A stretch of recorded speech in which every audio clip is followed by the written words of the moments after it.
Olá pessoal, sejam bem-vindos a mais uma leitura do livro O Problema do Ser, do Destino e da Dor, do Leon Denis. Esse aqui, a gente vai continuar então a introdução. Para quem está vendo esse vídeo e não viu o primeiro vídeo e quiser acompanhar a leitura desde o início, eu vou deixar aqui embaixo na descrição o link do primeiro vídeo, tá bom? Então vamos continuar. A perturbação e a incerteza que verificamos no ensino repercutem e se encontram, dizíamos, na ordem social inteira. Então, assim, a ordem social que a gente estava falando no vídeo passado, né, sobre as instituições que auxiliam de alguma maneira o ser humano no entendimento sobre si e sobre o lado externo da vida humana, né, que são as escolas, as faculdades, o ensino religioso, vai falar sobre isso e o quanto ainda a gente está na superfície desse entendimento, né? Em toda parte, dentro como fora, a crise existe, inquietante. Sob a superfície brilhante de uma civilização apurada, esconde-se um mal-estar profundo. A irritação cresce nas classes sociais. O conflito dos interesses e a luta pela vida tornam-se dia a dia mais ásperos. O sentimento do dever se tem enfraquecido na consciência popular, a tal ponto que muitos homens já não sabem onde está o dever. A questão do dever, né? O dever, ele não é somente assim de forma individual, mas também tem um dever coletivo, né? Que ajuda na estruturação social. Né? A gente se esquece desse dever que a gente tem e tem muito para com o lado externo da nossa vida, né? Às vezes a gente pensa tanto na gente mesmo, né?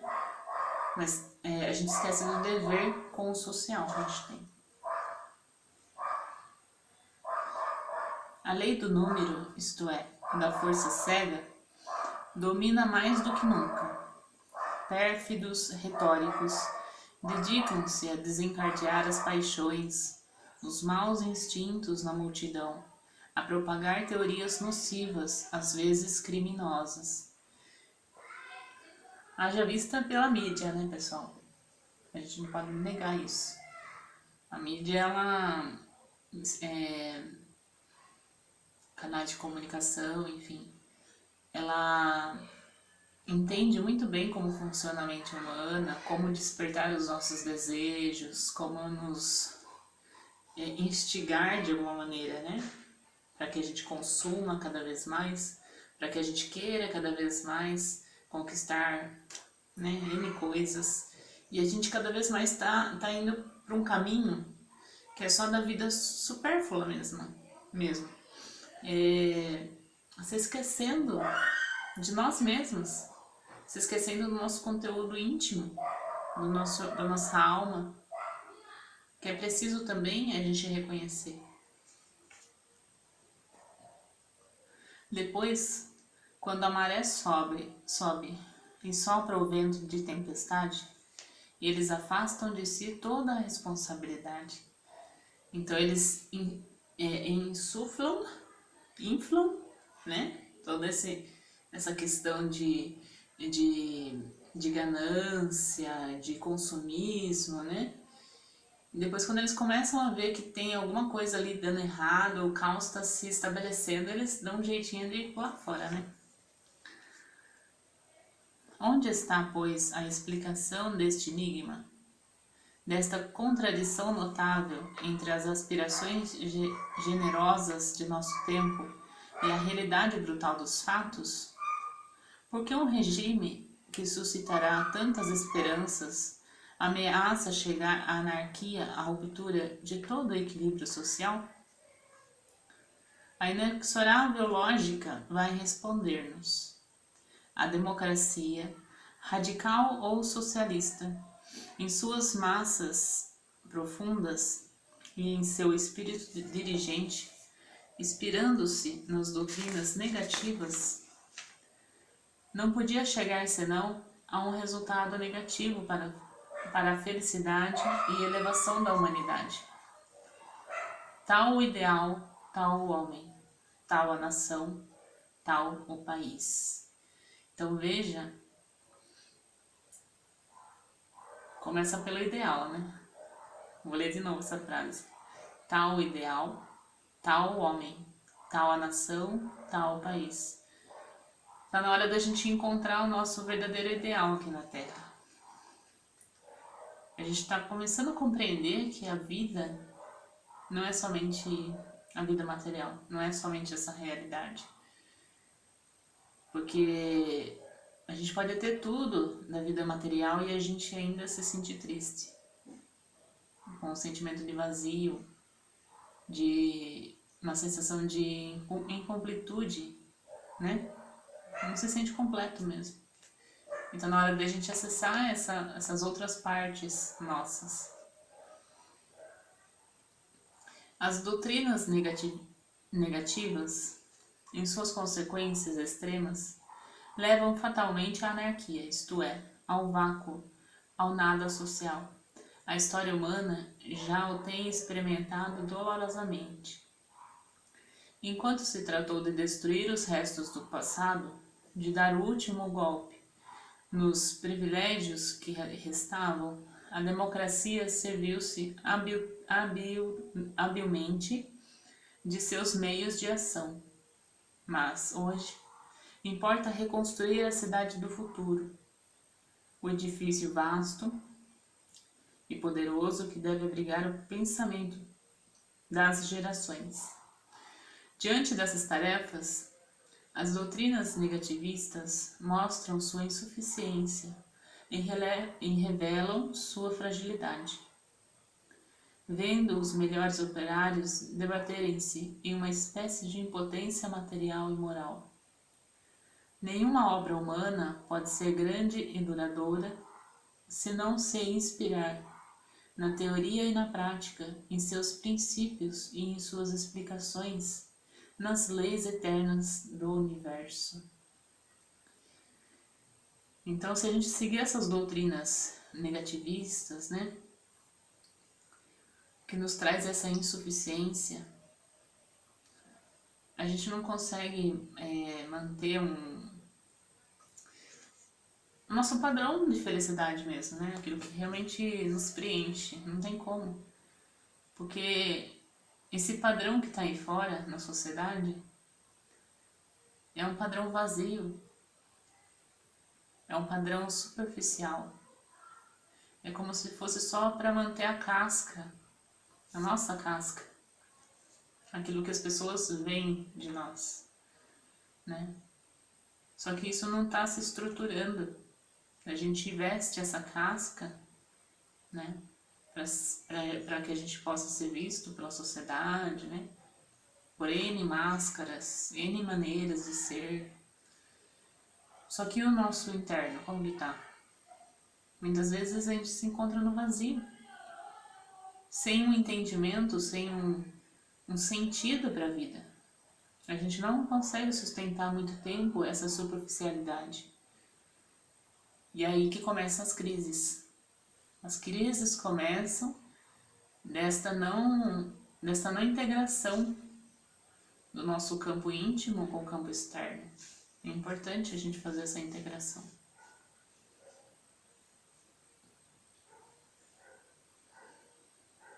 Nenhuma obra humana pode ser grande e duradoura se não se inspirar na teoria e na prática, em seus princípios e em suas explicações, nas leis eternas do universo. Tudo o que é concebido e edificado fora das leis superiores se funda nas leis e desmorona. Então, quando esse é o nosso destino, é a evolução, queiramos ou não. O nosso destino é a evolução. E quando aparecem essas leis criadas pelos homens, que são desequilibradas, cultivando apenas o seu próprio egoísmo, não há de durar muito. Não tem como durar muito. Porque uma hora se rompe. O humano, ele não foi projetado para isso. O humano, ele foi projetado para a integração com o todo. Com todos os reinos, com o planeta em geral. Ora, as doutrinas do socialismo atual têm uma tara capital.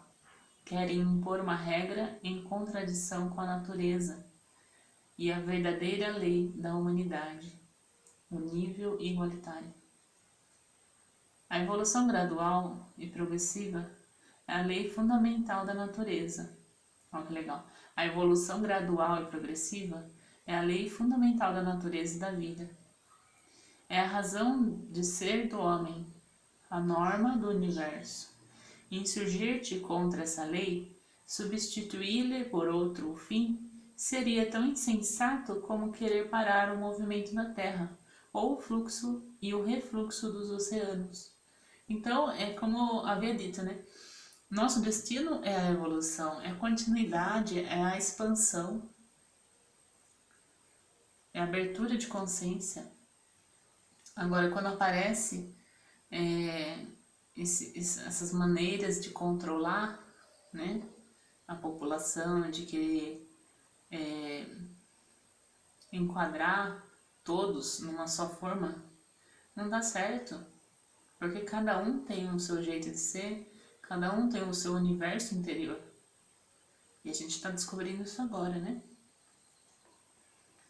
O lado mais fraco da doutrina socialista é a ignorância absoluta do homem, de seu princípio essencial, das leis que presidem ao seu destino. E quando se ignora o homem individual, como se poderia governar o homem social? Olha que pergunta. E quando se ignora o homem individual, como se poderia governar o homem social? Uma está interligada à outra, né? A origem de todos os nossos males está em nossa falta de saber e em nossa inferioridade moral. A origem de todos os nossos males está em nossa falta de saber e em nossa inferioridade moral. A gente está aqui para desenvolver isso. Trabalhar as nossas potências do espírito, a nossa parte nobre do espírito, e desenvolver a nossa inteligência, conhecimento, né? Toda a sociedade permanecerá débil, impotente e dividida durante todo o tempo em que a desconfiança, a dúvida, o egoísmo, a inveja e o ódio a dominarem. Então, a nossa sociedade ainda está muito intoxicada com tudo isso, né? Nós temos todas essas questões. A desconfiança, a dúvida, o egoísmo, a inveja, o ódio. Não se transforma uma sociedade por meio de leis. As leis e as instituições nada são sem os costumes, sem as crenças elevadas. Qualquer que sejam a forma política e a legislação de um povo, se ele possui bons costumes e fortes convicções, será sempre mais feliz e poderoso do que outro povo de moralidade inferior. Então, como muitos dizem, né, a transformação ela não vem de cima para baixo. Que a gente não espere que os governantes nos dê diretrizes para melhorar a sociedade. A gente tem que fazer, cada um trazer essa responsabilidade para si, de se transformar, de se educar, de se lapidar a inteligência, de entender o nosso conteúdo interno. A transformação virá de baixo para cima, né? E através de cada ser humano. Por isso que é importante a gente trabalhar nossa consciência, nosso entendimento sobre a vida humana.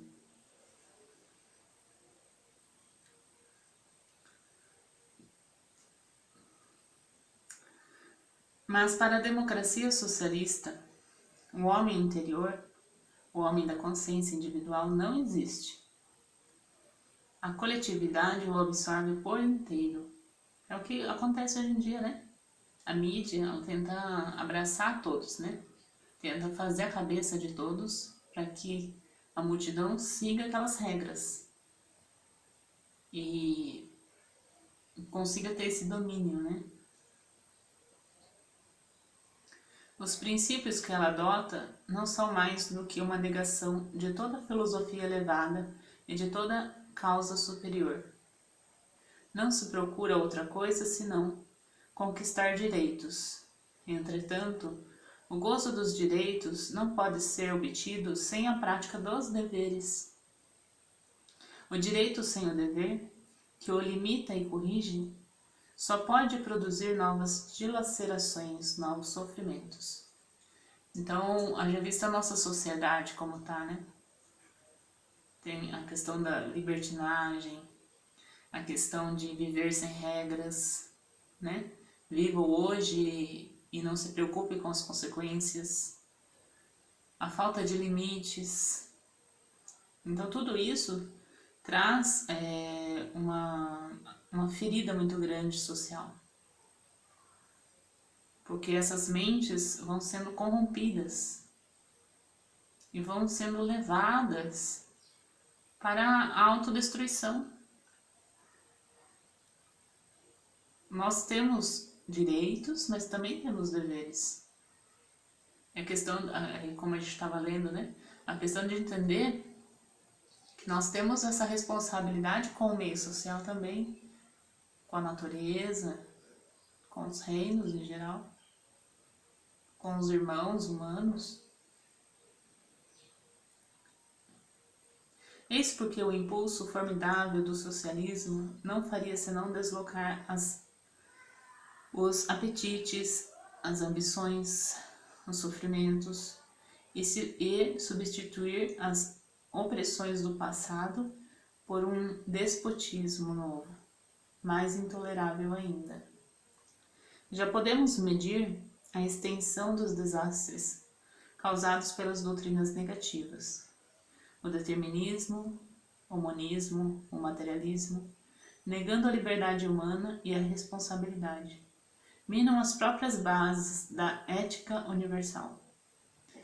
O mundo moral não é mais que um anexo da fisiologia, isto é, vou ler de novo. O mundo moral não é mais que um anexo da fisiologia, isto é, o reinado, a manifestação da força cega e irresponsável. Os espíritos de Skoll professam o niilismo metafísico. E a massa humana, o povo, sem crenças, sem princípios,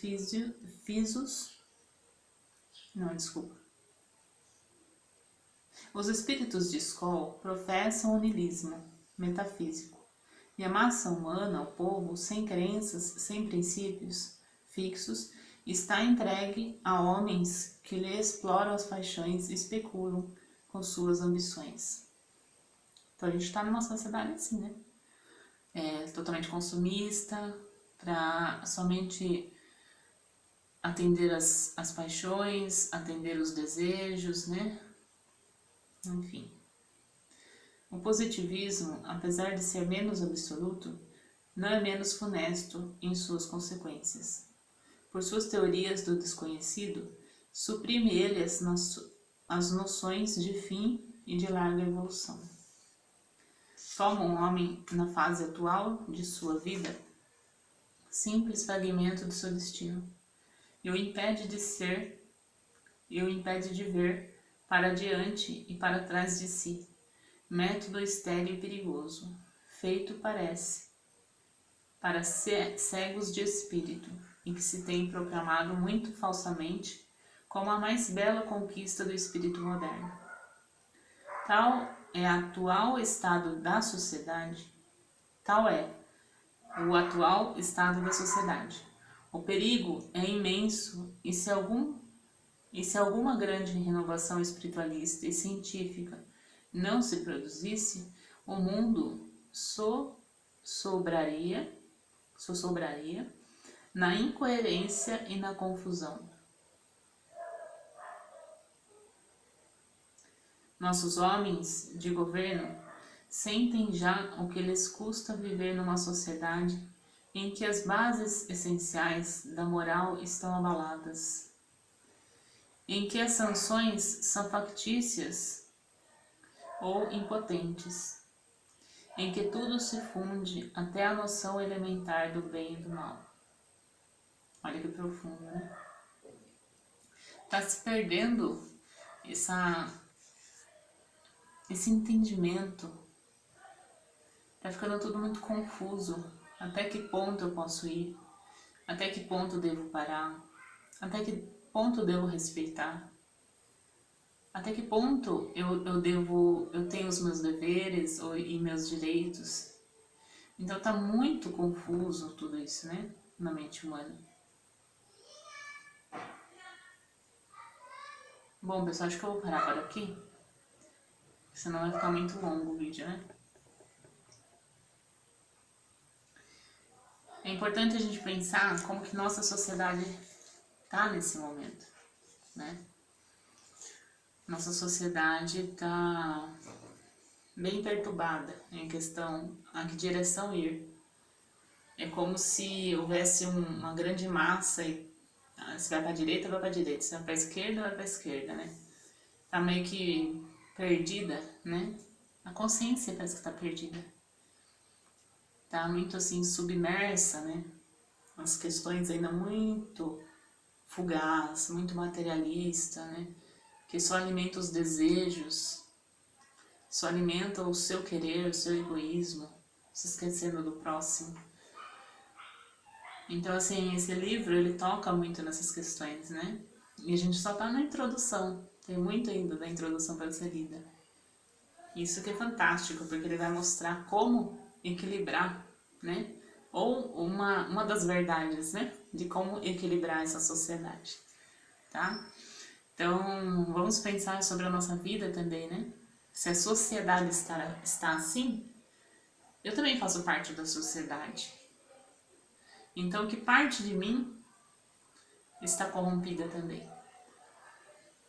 Que pensamentos eu estou emitindo e trazendo atitudes para minha vida que também colaboram de alguma maneira para esta situação social? E não sem culpa, sem julgamento. É somente trazer essa reflexão para a gente ver o que eu estou fazendo com a minha vida. Será que eu estou sendo corrompida também? Será que eu estou também corrompendo o sistema? Será que eu faço parte desse jogo? Ou eu estou aprendendo a sair desse jogo? Né? Então fica aí a questão para todos nós pensarmos. Tá certo? Então é isso. Até o próximo vídeo, tá? Espero vocês.